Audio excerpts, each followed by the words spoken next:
чуба, че има празник за Розов. И за първ път дойдох.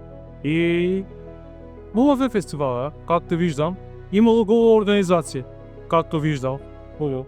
И затова, както виждам за първи път такова нещо. И много ми хареса. Интересно беше, много интересно беше.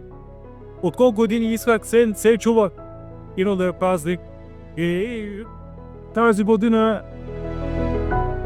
реших да дойде, да видим. И останаха много.